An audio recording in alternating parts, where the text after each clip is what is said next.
And welcome again to the Study Bible Study, where we study the Bible with study Bibles. And Revelation 17:14 tells us, "And these shall make war with the Lamb, and the Lamb shall conquer them, for he is Lord of lords, he is King of kings, and they who are with him are called and chosen and faithful." God bless and amen. Our Father, who art in heaven, hallowed be thy name. Thy kingdom come, thy will be done on earth as it is in heaven. Give us this day our daily bread, and forgive us our trespasses as we forgive those who trespass against us. And lead us not into temptation, and deliver us from evil. For thine is the kingdom, the power, and the glory forever and ever. Amen. Now the words of the late great C.S. Lewis. A Christian does not think that God will love us because we are all good, but that God will make us good because he loves us. I believe in Christianity as I believe that the sun has risen, not only because I see it, but because by it I see everything else. Now God allows us to experience the low points in life in order to teach us lessons that we could learn in no other way. And the just man, the dikaios, equitable in character or act, in a wide sense upright, righteous, virtuous, a man who keeps the commands of God, a man whose way of thinking, feeling, and acting is wholly conformed to the will of God, and who therefore needs no rectification in the heart of life. A man who is approved and acceptable of God, a man who is such as he ought to be. Amen. Okay. Let's hop into the manifesto. Okay. The manifesto of the Communist Party. Now, a specter is haunting Europe, the specter of communism. All powers of the old Europe have entered into a holy alliance to exorcise this specter. Pope and Caesar, or the Khazar, Metternich and Guizot, French radicals and German police spies. Where is the party in opposition that has not been decried as communistic by its opponents in power? Where is the opposition that such has not hurled back the branding reproach of communism against the more advanced opposition parties as well as against its reactionary adversaries? Two things result from this fact. Communism is already acknowledged by all European powers to be itself a power, and a power to be reckoned with. Now it is high time that the communists should openly in the face of the whole world publish their views, their aims, their tendencies, and meet this nursery tale of the specter of communism with a manifesto of the party itself. The manifesto of communism. Now to this end, communists of various nationalities have assembled in London and sketched the following manifesto to be published in English, French, German, Italian, Flemish, and Danish languages. Now the bourgeoisie and the proletarians. A history of all hitherto existing societies is the history of class struggles. Now freeman and slave, patrician and plebeian, lord and serf, guild, master, journeyman, in a word, oppressor and the oppressed alike, stood in constant opposition to one another, carrying on in an uninterrupted, now hidden, now open fight, a fight that each time ended either in a revolutionary reconstitution of society at large or in the common ruin of the contending classes. Now in the earlier epochs of history, we find almost everywhere a complicated arrangement of society into various orders, a manifold gradation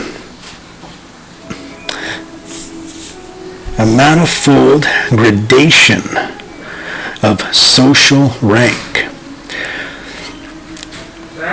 A manifold, so it'd be a coming together gradation of social rank. The coming together of titleships and everybody being above everybody else because they made themselves little titles. But anyways, in ancient Rome we have patricians, knights, plebeians, slaves. In the Middle Ages, feudal lords, vassals, guild masters, journeymen, apprentices, serfs. In almost all of these classes, again, subordinate gradations.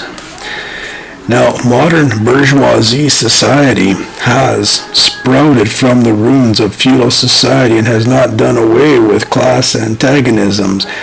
It has but established new classes, new conditions of oppression, new forms of struggle in the place of old ones. Our epoch, the epoch of the bourgeoisie, possesses, however, this distinctive feature. It has simplified the class antagonism. Society as a whole is more and more splitting up into two great hostile camps, into two great classes directly facing each other, bourgeoisie and proletariat. From the serfs of the Middle Ages sprang these chartered burghers of the earliest towns. From these burgesses, the first elements of the bourgeoisie were developed. The discovery of America, the rounding of the Cape, the opened up fresh ground for the rising bourgeoisie, the East Indian and the Chinese markets, the colonialization of America, trade with colonies, the increase in the means of exchange and the commodities generally gave to commerce, to navigation, to industry, to impulse before never known, and thereby to the revolutionary element in the tottering feudal society, a rapid development. Now, the feudal system of industry under which industrial production was monopolized by close guilds now no longer sufficed for the growing wants of the new markets. Now the manufacturing system took its place. The guild masters were pushed on one side by the manufacturing middle class. A division of labor between the different corporate guilds vanished in the face of division of labor in each single workshop. In the meantime, markets kept an ever-growing demand, ever rising. Even manufacture no longer sufficed. Thereupon, steam and machinery revolutionized industrial production. The place of manufacture was taken by the giant. Modern industry, the place of industrial middle class, by industrial millionaires, the leaders of the whole industrial armies, the modern bourgeoisie. Now, modern industry has established the world market for which the discovery of America paved the way. This market has given an immense development to commerce, to navigation, to communication by land. This development has, in its time, reacted on the extension of industry and its proportion as industry, commerce, navigation. Railways extended in the same proportion as the bourgeoisie developed, increased its capital, and pushed into the background every class handled down from the Middle Ages. We see, therefore, how the modern bourgeoisie in itself, the product of long course of development of a series, revolutions in the modes of production and exchange. The hoarding of products.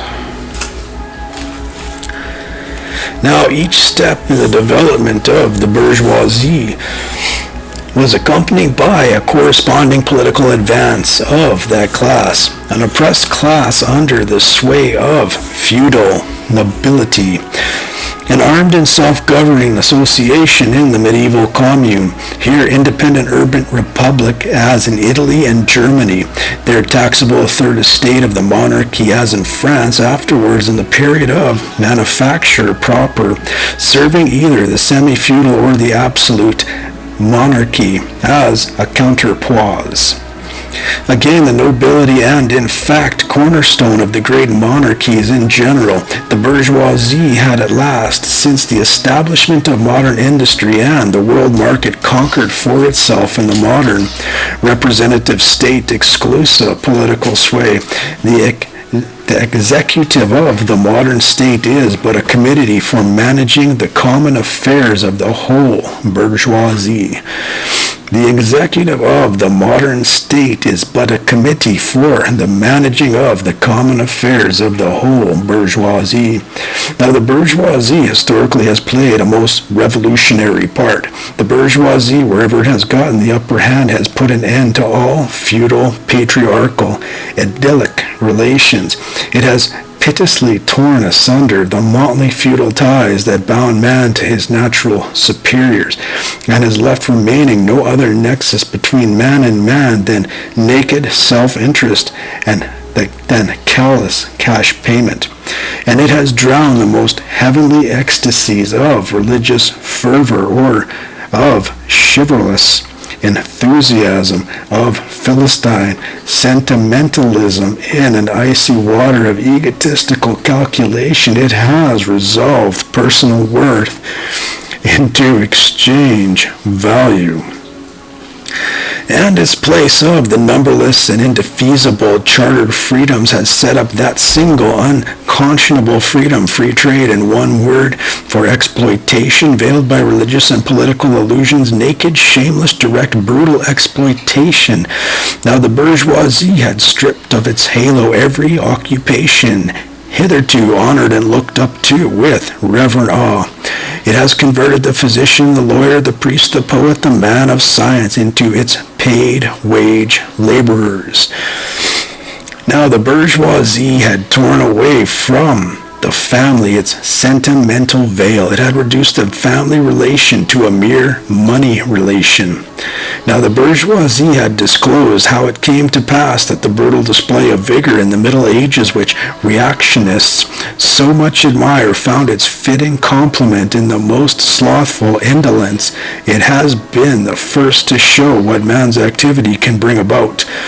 It has accomplished wonders far surpassing the Egyptian pyramids, the Roman aqueducts, the Gothic cathedrals. It has conducted expeditions that put to shade of all former exoduses of nations and crusades. The bourgeoisie cannot exist without constant revolutionizing the instruments of production and thereby the relations of production with them.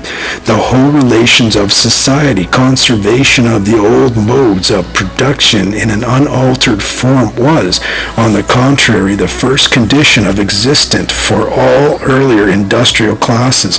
Constant revolutionizing of production. And this is the Study Bible study, where we study the Bible with study Bibles, but not today. Today we're going to do a study on the Communist Manifesto. And our Father, who art in heaven, hallowed be thy name. Thy kingdom come, thy will be done on earth as it is in heaven. Give us this day our daily bread, and forgive us our trespasses as we forgive those who trespass against us. And lead us not into temptation, but deliver us from evil. For thine is the kingdom, the power, and the glory, forever and ever. Amen. From eternity to eternity. And Revelation 17:14 tells us, and these shall make war with the Lamb, and the Lamb shall conquer them. For he is Lord of lords, he is King of kings, and they who are with him are called and chosen and faithful. Part 3. Amen, and God bless.